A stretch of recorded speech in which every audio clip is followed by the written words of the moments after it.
Hello बच्चों, कैसे हैं आप सब। मेरा नाम है आशीष पांडे। आप पढ़ रहे हैं द टॉपिक मास्टर अपने प्यारे से यूट्यूब चैनल पर। यह है बोर्ड रिवीजन सीरीज जिसमें मैं आपको देता हूं कुछ नया, कुछ खास। आज हम बात करने वाले हैं कौन से टॉपिक की? वाष्पोत्सर्जन की। ये ऐसे वीडियो होते हैं कि एक टॉपिक का एक वीडियो, उसके बाद आपको कुछ देखने की आवश्यकता नहीं है। सारी नोट्स आपको मिल जाएंगी और अगर बोर्ड में क्वेश्चन आया तो यहीं से आएगा। अब देखो, सबसे पहले ये समझो कि कैसे भरोसा करें सर कि वाष्पोत्सर्जन से भी बोर्ड क्वेश्चन पूछता है। तो भैया उसके लिए भी हमने आपके लिए ऑप्शन रखे हैं कि देखो 2015, 2016, 17, 18, 20, 21, 22, 23 ये इतने ईयर हैं जहां वाष्पोत्सर्जन टॉपिक से क्वेश्चन पूछे गए हैं। हालांकि अलग अलग क्वेश्चन पूछे गए हैं। तो सर किस टाइप के क्वेश्चन पूछे गए हैं? तो किस टाइप के क्वेश्चन पूछे गए हैं कि वाष्पोत्सर्जन क्या है, पूछा गया है। वाष्पोत्सर्जन के महत्व क्या है, पूछा गया है। वाष्पोत्सर्जन की प्रक्रिया क्या है, पूछा गया है। कि अब रंध्रों की संरचना, इनके महत्व क्या होते हैं, रंध्रों का खुलना या बंद होना, ये सारे क्वेश्चन आपके आ चुके हैं। और अगर आप विद्या या अवतार रखते होंगे या अगर आप अनसॉल्व्ड को सॉल्व करते होंगे तो ये सारे क्वेश्चन आपको मिलते होंगे। तो पहले किसी टॉपिक को अगर पढ़ना है तो हमें यह समझना होता है कि बोर्ड किस टाइप के क्वेश्चन पूछता है। तो सर बोर्ड इस टाइप के क्वेश्चन पूछता है, आपके सामने है, स्क्रीनशॉट ले लेना है। और किन किन ईयर में ये क्वेश्चन आ चुके हैं ये भी आपके सामने है, तो आपको कोई प्रॉब्लम नहीं होगी। क्या ये बातें क्लियर हैं? क्या ये सारी चीजें समझ में आ गई कि किस टाइप के क्वेश्चन आते हैं? अब हम टॉपिक में चलते हैं और समझते हैं कि वाष्पोत्सर्जन क्या होता है। अब देखो, वाष्पोत्सर्जन से अगर मैंने एक डायग्राम ऐड किया है और इस डायग्राम में मैंने आपको एक पेड़ दिखाया है, तो यहां पर कोई चित्रकारिता को नहीं समझा रहा हूं मैं कि यहां पे आप चित्रकारिता समझने आए हैं बाबू। यहां पे आप ये समझ रहे हैं बच्चा कि ये जो वाष्पोत्सर्जन है इसका लेना देना किससे है? इसका लेना देना पेड़ पौधों से है। पेड़ पौधों से इसका लेना देना है। यानी जो टॉपिक हम पढ़ेंगे कहीं ना कहीं पेड़ पौधों से रिलेटेड पढ़ेंगे। समझ में आ रहा है क्या? तो जैसे ये एक पेड़ हो गया, ये एक पौधा हो गया। अब इस पौधे में होगा क्या कि ये पौधा बहुत सारा पानी, बहुत सारा H2O को बाबू क्या बोलते हैं? पानी बोलते हैं। तो बहुत सारा H2O क्या करता है कि यहां से सॉइल से, यानी कि मिट्टी से इस पानी को अवशोषित करता है। मिट्टी से इस पानी को अवशोषित करता है और ये पानी जब पत्तियों तक पहुंचता है, तो ये पानी उड़ जाता है वाष्प बन के। ये पानी ऐसे करके वाष्प बन के पानी उड़ जाता है और इसी पूरी प्रक्रिया को वाष्पोत्सर्जन कहते हैं। और इनमें हेल्प कौन करते हैं? जूम करके हमने दिखाया है स्टोमेटा, इन्हें हम रंध्र बोलते हैं। रंध्र मतलब छोटे छोटे छिद्र होते हैं पत्तियों में, उन्हीं छिद्रों से पानी वाष्प बन के उड़ जाता है। इसी पूरी प्रक्रिया को वाष्पोत्सर्जन कहते हैं। तो ये एक रफली आइडिया था कि वाष्पोत्सर्जन क्या होता है। बच्चों क्या ये बात आपको क्लियर हो गई? क्या अगर ये बातें क्लियर हैं तो चलो फिर आगे बढ़ते हैं और चीजों को सीखते हैं और समझते हैं। जो बातें अभी मैंने आपको बताई, आपको लिखना कैसे है। बोर्ड में सबसे ज्यादा इंपॉर्टेंट अगर कोई बात होती है तो ये होती है कि आपको मेथड पता होना चाहिए राइटिंग स्किल का।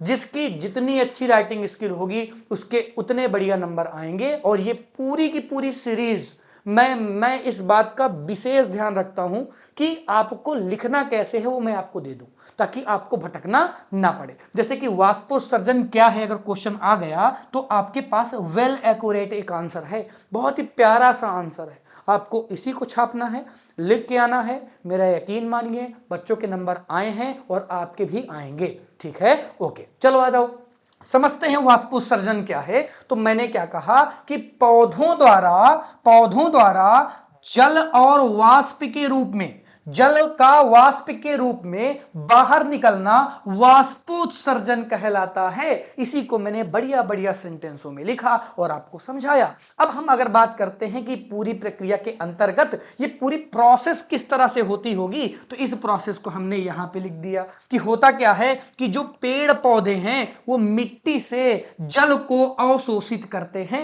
ये बात सभी को पता है कि हाँ, जल को अवशोषित करते हैं। तो जल को अवशोषित करते हैं, लेकिन बेटा ये इंपॉर्टेंट है, लेकिन बहुत ही कम मात्रा, यानी अंश मात्र ही पादप यूज करते हैं जल का, बाकी का पूरा जल वाष्प बनाकर उड़ा दिया जाता है। इसी पूरी प्रक्रिया को वाष्पोत्सर्जन कहते हैं। हमने डिटेल में भी इस चीज को लिख दिया।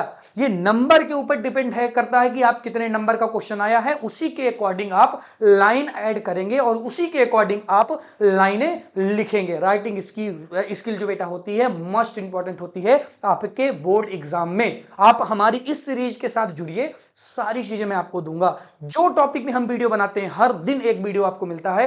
हिंदी मीडियम का बेस्ट कंटेंट मैं आपको दे रहा हूं, आप खोजते रह जाएंगे लेकिन ऐसा कंटेंट आपको कहीं पर नहीं मिलेगा। इसीलिए मैं कहता हूं इस सीरीज से जुड़ जाओ, ये बहुत इंपॉर्टेंट सीरीज है। 70 वीडियो 70 नंबर, बस पूरी की पूरी साइंस में 70 वीडियो में बनाऊंगा और 70 नंबर आपके 100% आएंगे, यानी 100 में 100 नंबर आपके आएंगे साइंस में, अगर आप इस सीरीज के साथ जुड़ते हैं तो। ठीक है, चलो आ जाओ फिर आगे बढ़ते हैं और अब आगे की चीजों को समझते हैं। ठीक है सर, हमें वाष्पोत्सर्जन तो आ गया, और क्या आ सकता है क्वेश्चन? तो हाँ, पूछ सकता है आपसे कि वाष्पोत्सर्जन को डिटेल में समझाइए, तब आपको सारी चीजें फिर वाष्पोत्सर्जन की बतानी पड़ेंगी। या हो सकता है कि आपसे पूछ ले कि वाष्पोत्सर्जन की दर को प्रभावित करने वाले कारक कौन कौन से होते हैं, और इनको अच्छी तरीके से आपको स्पष्ट करना हो तो कैसे करेंगे। अब जरा ध्यान से समझना, थोड़ा सा ध्यान से समझो। वाष्पोत्सर्जन को ना तुम कुछ ऐसे समझो कि आपने क्या कर रखा है, आपने छत में ऐसे करके कपड़े डाल रखे हैं,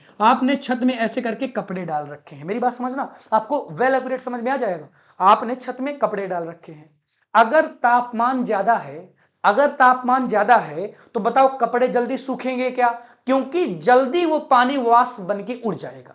इसी तरह से यहां पर भी होगा कि जब वाष्पोत्सर्जन पौधों में होगा तो अगर तापमान पर ये चीजें निर्भर करेंगी तो किस प्रकार करेंगी। अगर ताप ज्यादा होगा, अगर ताप ज्यादा होगा तो आपका वाष्पोत्सर्जन भी बहुत तेज होगा, यानी ताप को बढ़ाओगे तो वाष्पोत्सर्जन बढ़ेगा, बोलो, और ताप को घटाओगे तो वाष्पोत्सर्जन घट जाएगा। इसी कारण ठंडियों में कपड़े जल्दी जल्दी नहीं सूखते, लेकिन गर्मियों में जल्दी सूखते हैं, गर्मियों में ताप ज्यादा रहता है। इसी तरह से पेड़ गर्मियों में ज्यादा वाष्पोत्सर्जन करते हैं लेकिन ठंडी में ज्यादा नहीं कर पाते, क्योंकि तापमान जो है वो आपका क्या हो जाता है, लो हो जाता है, कम हो जाता है। बातें क्लियर हैं? तो आगे बढ़ते हैं।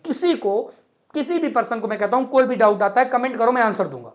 तुम बस डाउट खोजो, आंसर आपका आपके तक पहुंच जाएगा। इस सीरीज के साथ जुड़ जाओ। और मैं यही कहता हूं कि अगर कोई बच्चा इस वीडियो को देख रहा है तो अपने दोस्त को जरूर बताओ। कई बच्चे तो बताते नहीं और बड़ी कंटेंट मिल रहा है, अपने दोस्त को नहीं बताएंगे, हम तैयार करके जाएंगे, बेटा बताओ। ठीक है, इसमें बस एक ही रिक्वेस्ट तो है हम लोगों की आपसे कि आपको केवल इस कंटेंट को अपने दोस्त तक सेंड करना है, ताकि हमसे ज्यादातर लोग जुड़ पाएं और इस कंटेंट को हम बेहतर बच्चों के साथ शेयर कर पाए और आपके बढ़िया बढ़िया नंबर आ पाए। ठीक है ना, चलो आ जाओ आ जाओ। चलो अब बात करते हैं आर्द्रता की। आर्द्रता का मतलब होता है नमी से। आर्द्रता का मतलब किससे है बाबू? आर्द्रता का मतलब होता है नमी से। किससे? नमी। सर नमी मतलब नमी नाम नहीं है यहां पर। नमी का मतलब यह होता है कि जब आप देखते हैं, कई बार आप देखते हैं बरसात के समय में बड़ी नमी आती है, कापियों किताबें खराब हो जाती हैं, कुछ खाने के लिए रख दो, लाई लाया था रख दिया, देखा लाई का कुरकुरापन चला गया। क्यों? क्योंकि नमी ज्यादा है। तो अगर नमी पर यह वाष्पोत्सर्जन निर्भर करता तो किस तरह से करता? तो अगर नमी ज्यादा होगी, कहने का मतलब पानी की मात्रा ज्यादा है, तो नमी ज्यादा होगी ना तो वाष्पोत्सर्जन कम हो जाएगा। नमी ज्यादा है तो पहले से पानी की मात्रा इतनी ज्यादा है तो इसीलिए जल्दी से वाष्प बनके जो पानी है आपका नहीं उड़ पाएगा। इसीलिए कहते हैं कि अगर आर्द्रता ज्यादा हो गई, ध्यान देना यही एक पॉइंट है जो सबसे इंपॉर्टेंट है। बाकी सबके ज्यादा होने पर वाष्पोत्सर्जन ज्यादा हो जाता है, लेकिन आर्द्रता अगर ज्यादा होगी तो वाष्पोत्सर्जन कम हो जाएगा। Very important point, very important point. सभी बच्चे ध्यान से गौर से देख लें इस चीज को, क्योंकि नमी अगर ज्यादा हो जाएगी, पहले से पानी ज्यादा है तो पानी का वाष्पोत्सर्जन ज्यादा नहीं हो जाएगा। अरे बोलो क्लियर है क्या? चलो आ जाओ। अब हम बात करते हैं प्रकाश की, लाइट की। तो भैया लाइट जितना ज्यादा तेज उतना ही वाष्पोत्सर्जन तेजी से होगा। यानी अगर आप लाइट को तेज कर दें, लाइट की मात्रा को बढ़ा दें, तो आपका वाष्पोत्सर्जन की दर भी क्या हो जाएगी बच्चों? बढ़ जाएगी। क्लियर है क्या? अरे मजा आ रही है, मजा आ रही है, समझ में आ रहा है? अच्छे से आएगा बाबू। ठीक है, आ जाओ आगे बढ़ते हैं। ये तो 3 चीजें थी जो मैंने आपको बताई। अभी 3 में काम नहीं चलेगा, लॉन्ग में आंसर आता है भाई, लॉन्ग में पूछा जाता है, ये कई बार पूछा गया, देख लो, क्रॉस चेक कर लो। ठीक है, तो लॉन्ग में आता है तो फिर लॉन्ग जैसा तैयार कर लो। आ जाओ 3 कारक और पढ़ लेते हैं, बढ़िया बढ़िया। और ये सब चीजें याद नहीं करनी है, हमें समझनी है बस, ये याद नहीं करनी, केवल और केवल हमें चीजों को समझना है। आ जाओ देखते हैं, चलो फिर आ जाओ देखते हैं। चलो अब हम बात करते हैं हवा की गति पर। अगर हवा ज्यादा तेज चलेगी तो वाष्पोत्सर्जन ज्यादा होगा, क्योंकि हवा ज्यादा तेज चल रही है तो कपड़े जल्दी सूखेंगे। देखो कपड़े से बस आइडिया लगा लिया करो, हवा ज्यादा तेज चल रही है तो कपड़े जल्दी सूखेंगे। तो हवा अगर बढ़ा दिया जाए तो क्या हो जाएगा, तो क्या हो जाएगा, वाष्पोत्सर्जन की दर भी क्या हो जाएगी बच्चों, बढ़ जाएगी। क्या ये आपको दिख रहा है, क्या क्लियर है क्या? चलो ठीक है, अब आ जाओ, अब बात करते हैं मृदा जल की। अब मृदा जल का मतलब यह है कि अगर सोचो मिट्टी में पानी ही ना हो तो फिर वाष्पोत्सर्जन जबरदस्ती थोड़ी नहीं हो जाएगा। पानी पहले से कम है तो वाष्पोत्सर्जन भी कम होगा, यानी कि मृदा के जल पर भी वाष्पोत्सर्जन निर्भर करता है। पानी ज्यादा है तो जल्दी जल्दी पानी चढ़ेगा पेड़ पर, और जल्दी जल्दी चढ़ेगा तो जल्दी जल्दी उड़ेगा।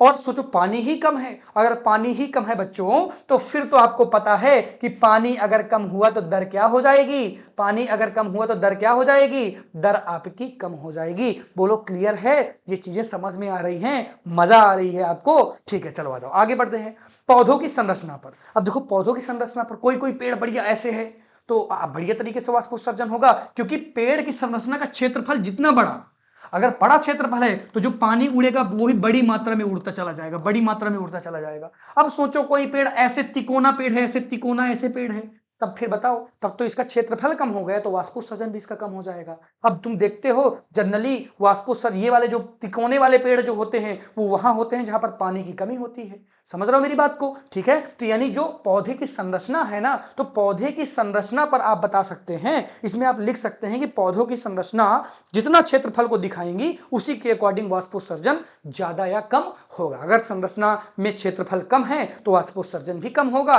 और अगर क्षेत्रफल ज्यादा है तो वाष्पोत्सर्जन भी क्या होगा, बोलो, वाष्पोत्सर्जन भी ज्यादा होगा। यानी इसका लेना देना कहां से है, इसका लेना देना बच्चों क्षेत्रफल से है। बातें क्लियर हैं क्या? मजा आ रही है क्या? आती रहेगी। आ जाओ, चलो ये स्क्रीनशॉट ले लो, जल्दी जल्दी स्क्रीनशॉट लेते चलो भाई। चलो अच्छा इसका भी ले लो स्क्रीनशॉट, और नेक्स्ट पेज के जल्दी ले लो। चलो फिर ना कहना सर ने दिया नहीं था स्क्रीनशॉट, तो सर ने दिया ही नहीं। चलो इसको भी लो जल्दी से, चलो इसको भी ले लो जल्दी से स्क्रीनशॉट लेते चलो, बाद में ना कहना कि पढ़ाया नहीं गया, या सॉरी पढ़ाया क्या नहीं गया, लिखाया नहीं गया। तो सारी चीजें आपको मिल रही हैं, घर में लिख लेना बैठ के, ठीक है, घर में बढ़िया से बैठ के लिख लेना। चलो अब हम बात करते हैं, क्योंकि ये लॉन्ग आंसर में क्वेश्चन आता है तो आपसे डायरेक्ट भी पूछा जा सकता है, या लॉन्ग में आएगा तो पूरा लिखना ही पड़ेगा। अगर आपसे पूछा गया कि वाष्पोत्सर्जन का क्या महत्व है, अगर आपसे क्या पूछा गया बच्चों कि वाष्पोत्सर्जन का महत्व क्या है, तो इंपॉर्टेंट रोल्स ऑफ ट्रांसपिरेशन यानी वाष्पोत्सर्जन का महत्व, तो देखो कई महत्व हैं वाष्पोत्सर्जन के।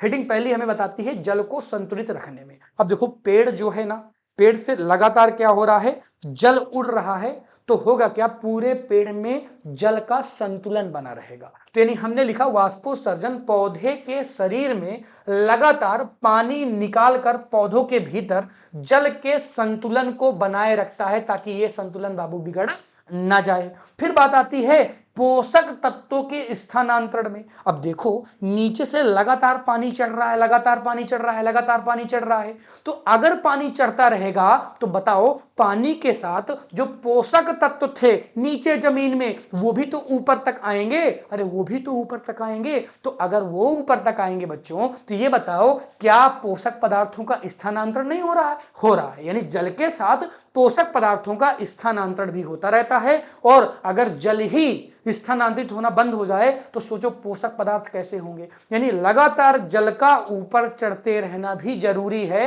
क्योंकि पोषक पदार्थों का फिर स्थानांतरण नहीं हो पाएगा। बच्चों समझ में आ रहा है क्या? चलो फिर हम बात करते हैं तापमान को नियंत्रित करने में। तापमान कैसे नियंत्रित होगा सर? तापमान नियंत्रित होता है क्या बेटा? देखो बात को समझना अच्छी तरीके से। जैसे ये कोई पत्ती हो गई, मैं ये लीफ बनाता हूं, ये मैंने एक पत्ती बना दी। अब इस पत्ती में क्या होगा कि सनलाइट अगर इस पत्ती में पड़ती रहेगी, मान लो ये सनलाइट है और ये सनलाइट क्या हो रही है, इस पत्ती में लगातार पड़ रही है, तो अब इस पत्ती का जो इस पत्ती का तापमान है ना बच्चों, इस पत्ती का जो ताप है ना, ताप वो लगातार क्या हो जाएगा, बढ़ता रहेगा।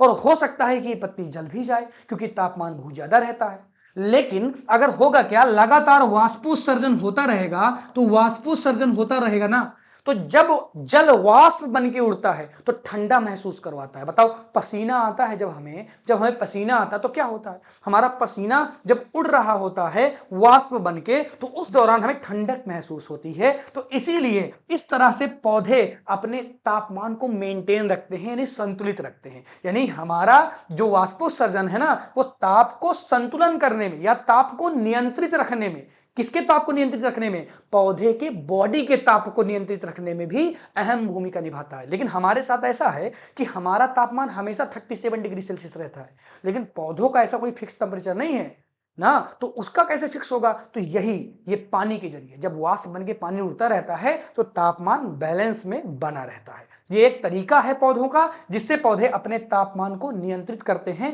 ये तीनों पॉइंट आपको समझ में आएगा, पहला पॉइंट, दूसरा पॉइंट, तीसरा पॉइंट समझ में आया क्या? चलो ठीक है, आगे बढ़ते हैं। अगर ये समझ में आ गया है तो आगे बढ़ते हैं और बढ़िया तरीके से चीजों को समझते हैं। 3 और चीजें मैं आपको बताऊंगा जो वाष्पोत्सर्जन की महत्व में आते हैं, यानी इंपॉर्टेंट तो है। और हाँ, पूछा गया है, डायरेक्ट क्वेश्चन पूछा गया है कि वाष्पोत्सर्जन के महत्व की व्याख्या कीजिए, पूछा गया है। तो आपको ऐसे ही, अब मैं फिर से कहता हूं कि हेडिंग कभी डालना ना, तो हेडिंग हमेशा ऐसे ही डालना जैसे मैं कह रहा हूं, आपको डायरेक्ट नहीं लिखना। हमेशा आप देखेंगे आपके टीचर्स ने मैक्सिमम, मैं नहीं कर रहा हूं किसी टीचर की बुराई पर्सनली मैं नहीं कर रहा हूं, बस मैं बता रहा हूं, मैक्सिमम टीचर क्या करते हैं कि वो केवल इस पॉइंट को लिखाते हुए, इस पॉइंट को लिखाते हुए चले जाते हैं। बट मैं क्या करता हूं कि एक हेडिंग आपको देना अनिवार्य हो जाता है, क्योंकि जब वहां पे टीचर चेक कर रहा है तो आपको अपना आइडेंटिफिकेशन रखना पड़ेगा कि टीचर देख के खुश हो जाए कि यार ये है बच्चे के अंदर कुछ ना कुछ, बच्चे ने बढ़िया लिखा है। तो आपको ऐसी हेडिंग्स वाइज भी चीजों को लिखना है। मैं जो तरीका आपको बता रहा हूं, मैं जो आपको नोट्स दे रहा हूं, वो मैं बेस्ट नोट्स दे रहा हूं, इससे अच्छा आपको कहीं पर नहीं मिलेगा, खोज के दिखा दो। ठीक है, चलो आ जाओ, बात करते हैं कोशिकाओं की स्पीड को बनाए रखने में। अब होता क्या है, वाष्पोत्सर्जन क्या होता है, दाब को मेंटेन रखता है। स्पीति का मतलब तुम सीधा सा यहां से समझना, स्पीति का मतलब यहां पे दाब से है, दाब से। किससे है बच्चों, दाब से है। तो वाष्पोत्सर्जन क्या करता है कि कोशिकाओं की स्पीति को बनाए रखने में महत्वपूर्ण भूमिका निभाता है। अब कैसे, जैसे मान लो कोई सेल है, अब इस सेल में सॉल्यूट की मात्रा बढ़ गई, सॉल्यूट की मात्रा बढ़ गई, तो सॉल्यूट का मतलब अच्छा हिंदी में हो तो समझ लो कि किसकी बढ़ गई, इसमें हम सॉलिड को बोलते हैं विलेय, हाँ विलेय बोलते हैं, विलेय, विलेय। अब सोचो अगर विलेय की मात्रा बढ़ गई तो लगातार इसमें क्या होता रहेगा, इसमें लगातार बेटा पानी घुसता रहेगा। अब तुम्हें पता है जिधर सॉल्यूट ज्यादा होंगे तो उधर पानी भी ज्यादा जाएगा। अब पानी घुसता रहेगा तो हो सकता है कि एक समय में इसका दाब जो है ना, इसका दाब इतना बढ़ जाए कि ये सेल फट जाए, कि ये सेल फट जाए। लेकिन वाष्पोत्सर्जन क्या करेगा कि इस पानी को लगातार उड़ाता रहेगा, उड़ाता रहेगा, उड़ाता रहेगा, तो कभी ये दाब मेंटेन नहीं हो पाएगा। यानी आप सभी को समझ में आ रहा होगा कि किस तरह से ये आपकी कोशिकाओं की स्फीति दाब को बनाए रखने में भी मदद करता है। परासरण का नियंत्रण करता है। परासरण का मतलब सीधा सा तुम समझ सकते हो कि परासरण का नियंत्रण यही है जो मैंने बताया, यही एक तरीके का परासरण का प्रोसेस हो जाता है। तो यानी मैं इसको अलग से मैंने हेडिंग वाइज लिख दिया कि ये परासरण को भी क्या करता है, नियंत्रित करता है, और इसी को बेटा परासरण बोलते हैं। ठीक है, चलो अब आगे बढ़ते हैं सूखने के तनाव से बचाने में। अब देखो होता क्या है, जैसे पौधा है, पौधा तो आपको पता है कि जैसे ये पौधे की कोई लीफ हो गई, मैंने फिर से लीफ बना दी, चलो ठीक है लीफ बना दी। अब अगर सोचो, अगर होगा क्या कि पानी तो देखो उड़ेगा उड़ेगा, तो अगर इसका पानी पूरा का पूरा उड़ जाएगा तो ये बताओ ये पत्ती सूख जाएगी कि नहीं सूख जाएगी, अरे सूखेगी कि नहीं सूखेगी, तब तो पूरा का पूरा पौधा मर जाएगा ना। अगर यही चीज वाष्पोत्सर्जन होता रहेगा तो वाष्पोत्सर्जन होता रहेगा तो क्या होगा, वाष्पोत्सर्जन होता रहेगा तो पानी लगातार खींच के नीचे से ऊपर की तरफ आता रहेगा और पौधे को सूखने से बचाएगा। क्लियर है ये चीजें, स्क्रीनशॉट लेना चाहते हो जल्दी से ले लो, जल्दी से जल्दी से जल्दी से जल्दी से जल्दी से। ओके ठीक है, तो ये लाइनें सारी लिखी हुई हैं, नोट्स में आपको बेस्ट से बेस्ट नोट्स दे रहा हूं, कहीं पर आपको इधर उधर खोजने की आवश्यकता नहीं पड़ेगी। ठीक है, आ जाओ, चलो आ जाओ आ जाओ। अब हम बात करते हैं क्या, वाष्पोत्सर्जन के प्रकार की। अब आप कह रहे हैं सर वाष्पोत्सर्जन क्या इतना बड़ा टॉपिक है क्या? हाँ, ये क्लास 10th में बहुत बड़ा टॉपिक है और ये वेटेज रखता है अच्छा खासा, ये अच्छा खासा वेटेज रखता है। तो इसीलिए मतलब ये मत पूछिए अभी कि ये बड़ा टॉपिक है या छोटा टॉपिक है, आपको पढ़ना है। और ये क्योंकि आया है और 15 बार आया है तो हमें पढ़ना पड़ेगा, ठीक है, क्योंकि हमारा टारगेट 70 आउट ऑफ 70 है। 70 नंबर का पेपर आएगा तो 70 नंबर का पेपर हमें करके आना है, यही हमारा टारगेट है, यही हमारा उद्देश्य है, ठीक है। चलो आ जाओ, अब हम बात करते हैं वाष्पोत्सर्जन के प्रकार की। तो जो हम पढ़ रहे हैं प्रकार, जो क्लास 10th में है, वो केवल ये पहला नंबर वाला है, यानी रंध्रों द्वारा वाष्पोत्सर्जन कैसे होता है, ये पहले नंबर में आपको पढ़ाया जाएगा। बाकी अगर आप बात करते हैं वातरंध्र या उपत्वचीय वाष्पोत्सर्जन की, तो ये हमारे सिलेबस में नहीं है, लेकिन हम थोड़ी सी इनके बारे में इंफॉर्मेशन तो गेन करेंगे, जानेंगे तो कि ये हैं क्या वास्तविकता में, ठीक है। चलो आ जाओ, तो हमें जो पढ़ना है, हमें पढ़ना है रंध्रीय वाष्पोत्सर्जन की, यानी कि अगर मैं एक लीप्स को बनाता हूं, क्योंकि यहां पर लीप्स की बात तो हम हर बार करेंगे, पत्ती की बात तो हम हर एक बार करेंगे। अगर मैंने ये एक लीप बनाई है ना, तो इस लीप्स में बहुत ही छोटे छोटे रंध्र होते हैं। ऐसे छोटे छोटे क्या होते हैं, बहुत ही छोटे छोटे रंध्र होते हैं, और इन्हीं रंध्रों के थ्रू जल जो है वो वाष्प बन के बाहर उड़ता है। तो इसको हम बोलते हैं रंध्रीय वाष्पोत्सर्जन, यानी इन छिद्रों के द्वारा होने वाला वाष्पोत्सर्जन, जो छिद्र आपके लीव्स में प्रेजेंट होते हैं। यहां पर हमने मेंशन भी किया है कि पत्तियों में विशेष प्रकार के छिद्र पाए जाते हैं, और ये वाष्पोत्सर्जन जो होता है ना, वो लगभग 80 से 90% पौधे का होता है। यानी कि पौधे में वाष्पोत्सर्जन 3 प्रकार से होता है, तीनों प्रकार आपके सामने है, लेकिन तीनों प्रकार में अगर आप देखेंगे तो पहला प्रकार ध्यान से देखो, तो इस प्रकार यानी कि लगभग 80 से 90% जल वाष्प बन के जब उड़ता है, तो वो कहां से उड़ता है, इन छिद्रों के जरिए उड़ता है, लीव्स के जरिए, यानी पत्तियों के जरिए उड़ता है। बात समझ में आ रही है कि नहीं, ठीक है, ओके ओके। चलो आ जाओ, अब हम बात करते हैं वातरंध्रीय वाष्पोत्सर्जन की। तो वातरंध्र क्या होते हैं, इनको समझो। आपने कभी पेड़ को देखा हो ऐसे करके, आपने कभी पेड़ को देखा हो, तो आपने देखा होगा पेड़ में बेटा छाल लगी होती है,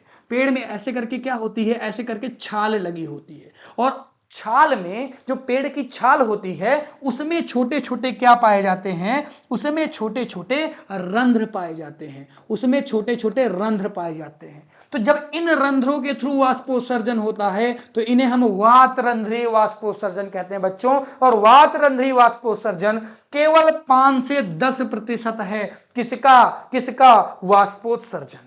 यानी कि वातरंध्रों द्वारा जो वाष्पोत्सर्जन होता है वो लगभग 5 से 10% होता है, 5 से 10 के बीच में रहेगा। इसी तरह से ये भी 80 से 90 के बीच में रहेगा। क्लियर है, ओके, ठीक है। देखो अगर हम बात करते हैं उपत्वचीय वाष्पोत्सर्जन की, यानी कि त्वचा के द्वारा वाष्पोत्सर्जन, ये बहुत ही कम होने वाला वाष्पोत्सर्जन है। इसका जो रेट है वो लगभग 0.1% है। कई बुकों में ये गलत छपा हुआ है, तो आप परेशान नहीं होंगे। डाटा आपको जो दिया जा रहा है ना, वो बहुत सोच समझ के दिया जा रहा है, सारी चीजें वेल एक्यूरेट सही हैं, तो आप कहीं से इधर उधर से डाउट में मत फंस जाइएगा। जो उपरंध्र होते हैं ना, मतलब कि उपत्वचीय रंध्र जो होते हैं, अब देखो होता क्या है, जैसे एक पत्ती बनाई है, ऐसे करके पत्ती बनाई, तो पत्ती के ऊपर एक लेयर होती है, क्यूटिकल की बनी होती है, ऐसे करके एक लेयर होती है। ऐसे पत्ती के ऊपर क्या होती है बच्चों, पत्ती के ऊपर ऐसे करके एक लेयर बनी होती है, ऐसे करके एक लेयर बनी होती है। अब ये जो लेयर होती है ना, ये जो लेयर होती है बच्चों, ये मोम की बनी होती है। ये जो लेयर होती है ये मोम की बनी होती है, मोम की। तो इस लेयर के थ्रू भी कुछ बहुत मात्रा में वाष्पोत्सर्जन होता है, लेकिन ये 0.1% कोई परसेंटेज नहीं है। तो बहुत ही ज्यादा, मतलब सबसे कम अगर वाष्पोत्सर्जन होता है तो इस मोम के थ्रू होता है, क्योंकि ये वाष्पोत्सर्जन को रोकती है। समझ रहे हो मेरी बात को, तो ये बहुत ही कम वाष्पोत्सर्जन, यानी कि जल की हानि, यानी वाष्पोत्सर्जन है क्या, जल की हानि है, क्योंकि जल तो लगातार उड़ रहा है। तो जो जल की हानि सबसे ज्यादा होगी कहां से होगी, कहां से होगी, रंध्रों द्वारा होगी। फिर कहां से होगी, फिर वातरंध्रीय द्वारा होगी। फिर सबसे लास्ट में कौन आता है, उपत्वचीय वाष्पोत्सर्जन आता है। बातें क्लियर हो गई हैं, सारी चीजें समझ में आ गई हैं, मैं आगे बढ़ सकता हूं क्या, चलो ठीक है। अगर आप कह रहे हैं तो एक बार इसका स्क्रीनशॉट ले लें तो मैं आगे बढ़ जाऊं, जल्दी से स्क्रीनशॉट ले लें क्या, ठीक है ले लिया। चलो फिर अब आगे हम बढ़ते हैं, और अब हम देखने वाले हैं, क्योंकि आप सर बार बार छिद्रों की बात कर रहे थे जहां से वाष्पोत्सर्जन होता है, तो वो छिद्र क्या होते हैं। तो उन छिद्रों को हम रंध्र कहते हैं, और इंग्लिश में हम इन्हें स्टोमेटा बोलते हैं। हम इन्हें क्या बोलते हैं, हम इन्हें रंध्र बोलते हैं। क्या बोलते हैं बच्चों, रंध्र बोलते हैं। लेकिन रंध्र क्या होते हैं, इनके बारे में थोड़ा सा हम सीखते हैं। अगर मैं एक लीप बनाऊं, एक पत्ती बनाऊं, तो ये एक मैंने क्या बना दी है, ये मैंने एक पत्ती बना दी, ये प्यारी सी मैंने एक पत्ती बना दी। अब इस पत्ती में मैंने बताया कि इस पत्ती में क्या पाए जाते हैं, इस पत्ती में रंध्र पाए जाते हैं। क्या पाए जाते हैं, रंध्र पाए जाते हैं, यानी कि छोटे छोटे छोटे छोटे छिद्र पाए जाते हैं, जिन्हें हम क्या कहते हैं, जिन्हें हम रंध्र कहते हैं। लेकिन रंध्र दिखने में कैसे होते होंगे, रंध्र काम क्या करते हैं, तो सभी बच्चों को पता है कि रंध्रों के थ्रू ही सर जो ये जल था ये वाष्प बन के उड़ रहा था, ये जो जल था ये जो वाष्प बन के उड़ रहा था ये रंध्र के थ्रू ही उड़ रहा था। तो रंध्र की संरचना हमें पढ़ना पड़ेगा। तो रंध्र की संरचना बहुत ही ज्यादा इंपॉर्टेंट है और रंध्र टॉपिक इंपॉर्टेंट है, यहां से बोर्ड एग्जाम में बहुत क्वेश्चन पूछे गए हैं। तो आ जाओ, रंध्र की संरचना किस प्रकार से आप बनाएंगे वो हम समझते हैं और रंध्र क्या होते हैं वो हम समझते हैं। तो पहले थोड़ा सा बेसिक देख लेते हैं कि क्या होते हैं, फिर हम संरचना की भी बात कर लेंगे। तो अभी अभी मैंने बताया कि रंध्र क्या है, रंध्र पत्रियों पर उपस्थित छोटे छोटे छिद्र होते हैं। फिर से मैं कह रहा हूं, रंध्र पत्तियों में उपस्थित छोटे छोटे छिद्र होते हैं जो प्रकाश सूक्ष्मदर्शी द्वारा, जो प्रकाश सूक्ष्मदर्शी द्वारा, यानी जो आपके लैब में, जो आपकी लैब होगी आपकी स्कूलों में ना, तो वहां पर जो सूक्ष्मदर्शी होगी ना उसको हम लाइट माइक्रोस्कोप बोलते हैं, यानी प्रकाश सूक्ष्मदर्शी जनरली आपके लैब में होती है। ठीक है, तो अगर आप उससे देखेंगे तो रंध्र देखे जा सकते हैं, आसानी से रंध्रों को पहचाना जा सकता है। तो इनके द्वारा ये रंध्र देखे जा सकते हैं। ये रंध्र कहां पर मौजूद होते हैं,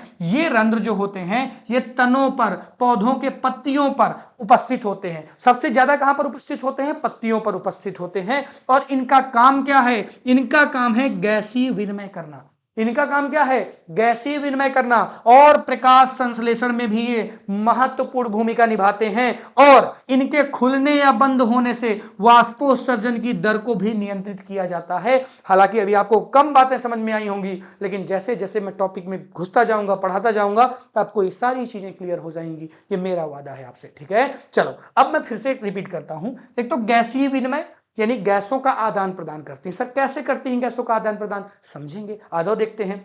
ये लीफ है, आप सभी को पता है, सभी बच्चे बचपन से एक चीज पढ़ते चले आ रहे हैं कि जो पौधे होते हैं वो कार्बन डाइऑक्साइड लेते हैं और ऑक्सीजन गैस को छोड़ते हैं। पढ़ते चले आ रहे हो कि नहीं आ रहे हो? हाँ, तो ये जो रंध्र होते हैं ना, ये जो रंध्र होते हैं, ये रंध्र काम क्या करते हैं, ये रंध्र बच्चा यहां से O2 को, ऑक्सीजन को छोड़ते हैं, ऑक्सीजन को छोड़ते हैं और कार्बन डाइऑक्साइड को, कार्बन डाइऑक्साइड को, CO2 को रिसीव करते हैं। इसी को बोलते हैं गैसों का आदान प्रदान। क्या बोलते हैं, गैसों का आदान प्रदान। प्रकाश संश्लेषण में भी इसकी भूमिका है, क्योंकि अगर गैसों का आदान प्रदान नहीं होगा बच्चों, अगर ये कार्बन डाइऑक्साइड, अगर CO2 लीफ में यानी कि पत्ती में प्रवेश नहीं करेगी तो प्रकाश संश्लेषण भी नहीं होगा। अगर ये CO2 पत्ती में प्रवेश नहीं करेगी तो प्रकाश संश्लेषण की प्रक्रिया भी अवरुद्ध हो जाएगी। सभी बच्चे प्रकाश संश्लेषण के टॉपिक को अगर देखना चाहते हैं तो वो कल आएगा। तो कल मैं आपको प्रकाश संश्लेषण डिटेल में पढ़ाऊंगा, क्योंकि वहां से भी बोर्ड एग्जाम में क्वेश्चन पूछे गए हैं। ये one topic one short video है, एक टॉपिक लेकर आता हूं, पूरा टॉपिक, उस टॉपिक में जो भी टॉपिक आएंगे सब खत्म।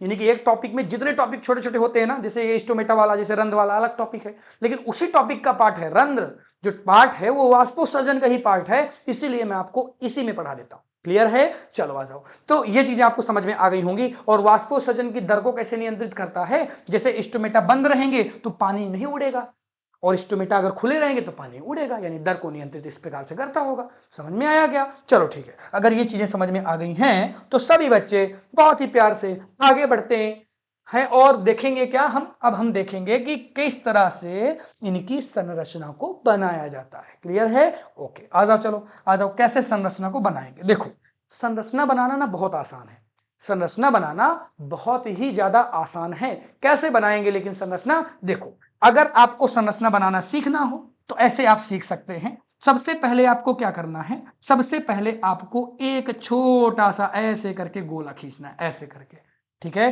फिर इसके ऊपर भी आपको क्या करना है, एक राउंड बना देना है, इस तरह से करके इसके ऊपर भी एक राउंड हम बना देंगे। ये हमने एक राउंड बना दिया। अब राउंड बनाने के बाद कुछ ऐसा कर देना है, कुछ ऐसा कर देना है, कुछ ऐसा कर देना है, कुछ ऐसा कर देना है, कुछ ऐसा कर देना है, कुछ ऐसा कर देना है और कुछ ऐसा कर देना है। ऐसे करके कर दिया क्या? चलो ठीक है। अब आपको क्या करना है, अब आपको थोड़ा सा इसको ऐसे राउंड लेते हुए, ऐसे करते हुए ऐसे कर देना है, और इसको भी इस तरह से, इसको भी इस तरह से राउंड होते हुए इस तरह से कुछ ऐसे कर देना है। अब देखो यहां पर आपको ना, यहां पर आपको क्लोरोप्लास्ट बना देना है। इसमें क्लोरोप्लास्ट होते हैं, ऐसे करके क्लोरोप्लास्ट होते हैं, इसमें क्लोरोप्लास्ट होते हैं। ये हमने क्या बना दिया बच्चों, ये हमने क्लोरोप्लास्ट बना दिया है। और इसमें एक न्यूक्लियस भी होता है जो ऊपर की साइड पर पड़ा होगा। ये इसका क्या हमने बना दिया है, केंद्रक बना दिया है, और ये इसका छिद्र हो गया। और इस तरह से हमने क्या किया, इस तरह से हमने एक रंध्र बना दिया। आप और अच्छा रंध्र बना सकते हैं, ये आपके ऊपर डिपेंड करता है, ठीक है। चलो अब इसका एक बार नाम देख लेते हैं। देखो इन कोशिकाओं को हम क्या कहते हैं, इन कोशिकाओं को हम कहते हैं रक्षक कोशिका, रक्षक कोशिका, रक्षक कोशिका, रक्षक सेल लिख देता हूं इनको, ठीक है। इनको मैं क्या कहता हूं, क्लोरोप्लास्ट। क्लोरोप्लास्ट को हिंदी में क्या बोलते हैं बताओ? अरे क्लोरोप्लास्ट को हरित लवक बोलते हैं। क्या बोलते हैं? हरित लवक, हरित हरित लवक। ये क्लोरोप्लास्ट है, लवक, हरित लवक। ये इसका क्या हो गया, ये इसका केंद्रक है। ये इसका क्या है, ये इसका केंद्रक है।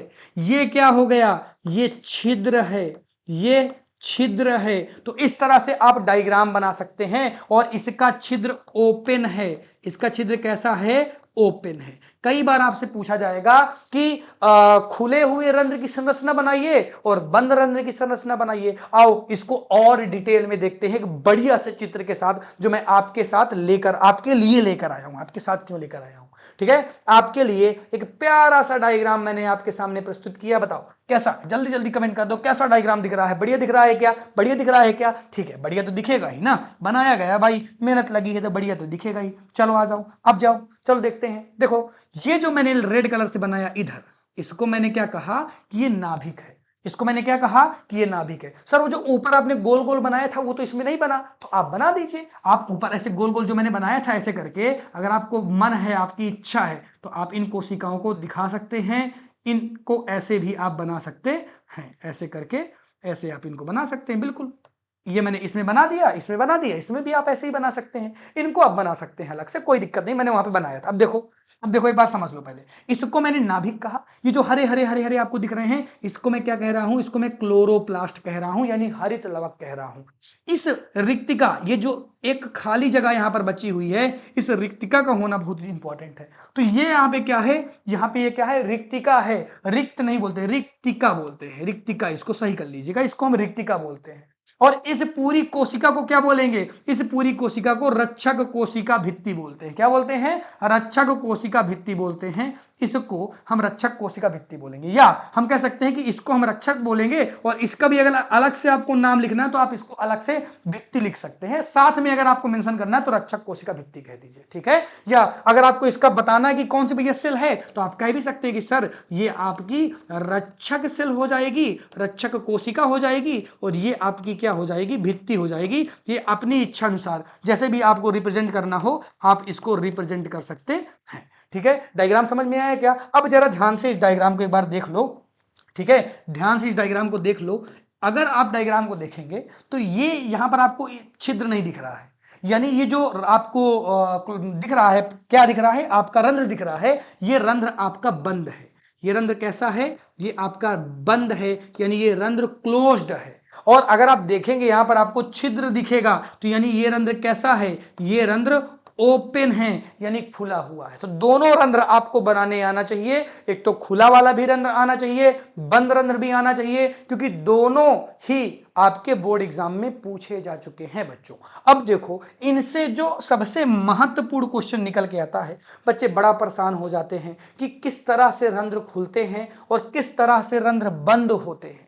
बच्चे बहुत परेशान होते हैं कि कब रंध्र खुलेंगे, कब रंध्र बंद होंगे। बच्चों को समझ में नहीं आता तो मैं समझा देता हूं, समझ में आएगा आपको, बढ़िया समझ में आएगा। आज से आपको रंध्र के खुलने और रंध्र के बंद होने में कभी कोई प्रॉब्लम नहीं आएगी कि सर कैसे होता होगा। मैं वेल एक्यूरेट प्रोसेस लेकर आया हूं, आपको बता दूंगा, सिखा दूंगा, ठीक है। चलो आ जाओ। अगर आपको देखना है तो बढ़िया तरीके से लेक्चर को अटेंड किया करो। लेक्चर को जितना ध्यानपूर्वक सुनोगे उतना ही बढ़िया तरीके से चीजें आपकी स्पष्ट होंगी। ठीक है, चलो आ जाओ। रंध्र के खुलने और बंद होने की प्रक्रिया को समझाना है। देखो, रंध्र का खुलना या बंद होना गैसीय विनिमय और जल संतुलन को नियंत्रित करता है, सब बच्चों को पता है। अभी हम पढ़ भी रहे थे कि रंध्र अगर खुलेंगे तो गैसीय विनिमय भी होता रहेगा और आपका जल संतुलन भी होता रहेगा, लेकिन रंध्र बंद होंगे तो गैसीय विनिमय भी आपका बंद हो जाएगा, मतलब विनिमय बंद हो जाएगा।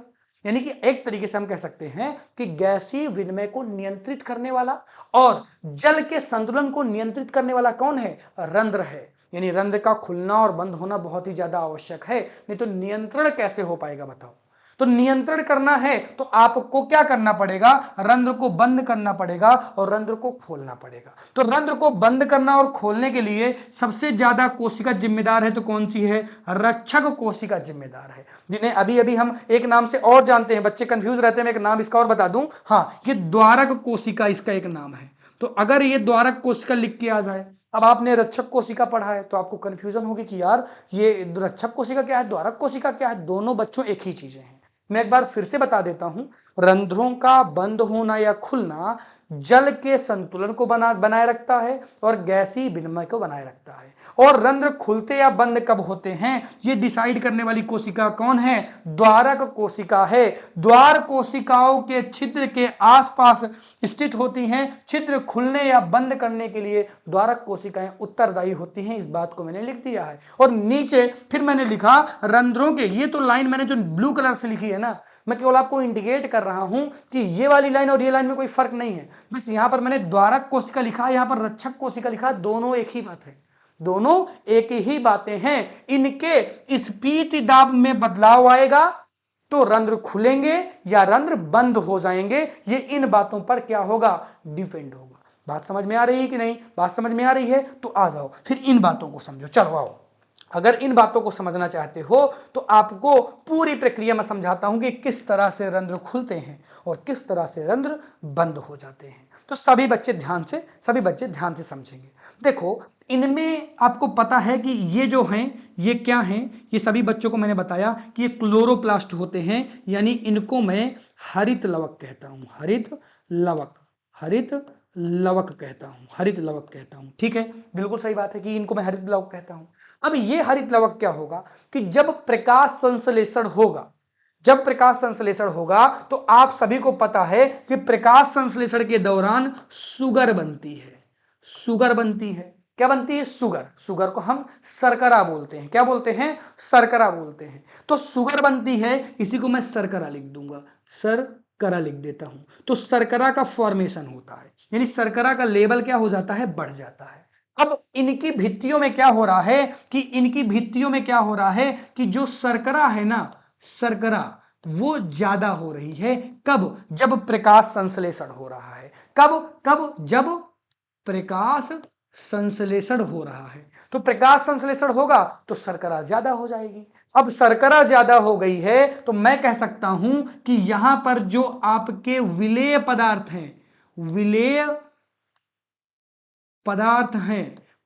हैं उनकी मात्रा बढ़ गई है। विलेय पदार्थों की मात्रा बढ़ गई है तो जिधर विलेय पदार्थों की मात्रा बढ़ जाएगी तो जल उस तरफ मूव करने लगेगा। तो जल अब कहां घुसने लगेगा? जल अब इन कोशिकाओं में घुसने लगेगा। तो इन कोशिकाओं पर जल जब घुसेगा, तो जब जल इन कोशिकाओं पर जाएगा तो जल के सेल यानी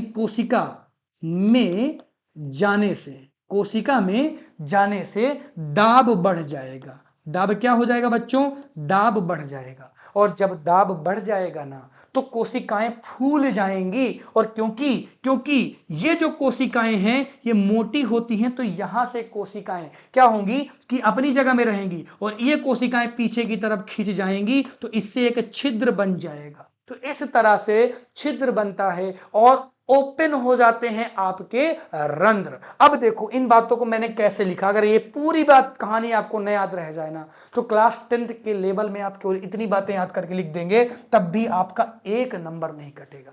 फिर मैं समझाता हूं कि होगा क्या। जब पानी द्वारक कोशिकाएं, रक्षक कोशिकाएं, तीनों एक ही के नाम है। ठीक है, जब जब जल यानी जब पानी द्वार कोशिकाओं में प्रवेश करता है तो वे फूल जाती हैं, तो वे फूल जाती हैं और फूलने से दाब में वृद्धि होती है, और दाब में वृद्धि होती है तो द्वार कोशिकाओं का आकार बढ़ता है, और आकार बढ़ने से ये रंध्र खुल जाते हैं। ये रंध्र क्या हो जाते हैं? खुल जाते हैं। ये जल अगर आपसे कोई पूछे कि पानी द्वारक कोशिकाओं में क्यों एंटर कर रहा है, तो आप कहेंगे प्रकाश संश्लेषण हो रहा है, प्रकाश संश्लेषण से शर्करा बढ़ जा रही है, तो शर्करा बढ़ रही है तो विलेय पदार्थ बढ़ जा रहे हैं, अब विलेय पदार्थ बढ़ रहे हैं तो पानी तो अंदर जाएगा।